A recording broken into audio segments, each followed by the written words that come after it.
As there is great cultural diversity, young people behave very differently and they took the quarantine in their own way. Everyone has their own culture, religion, thought, etc. We behave differently in a crisis depending on what we believe best. Containment and its results will make discomfort worse for some, create it for others. This situation will not improve the day after closing. Psychological support and monitoring of young people in need is essential.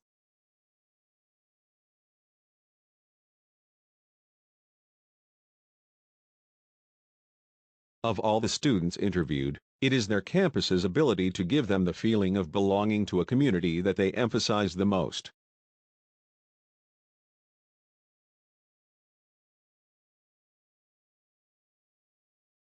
Virtual learning has had an impact on a large part of the lives of us students and, therefore, on the development of research in general.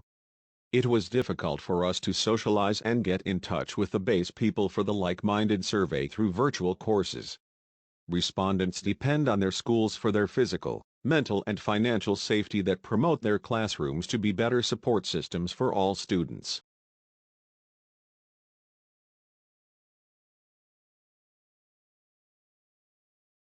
The life situation of a student also has an impact on satisfaction. For many years, the accumulated experiences of a physical campus community have made traditional higher education unique and influential. Without these formative physical interactions, students find themselves looking elsewhere for this simulation. With regards to distance education and the future of online education, there is an explicit need for a place beyond campus where students can meaningfully engage and connect.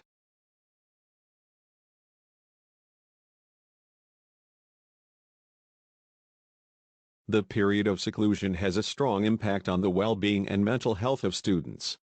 Thus, the period of confinement can reinforce these different symptoms or even trigger them. The social isolation of the students who have remained in their classroom, the return to the family home, the death of a loved one, the precariousness or even the pressure to succeed in these unprecedented conditions are aggravating the risk of suicide among this fragile public in this very difficult period.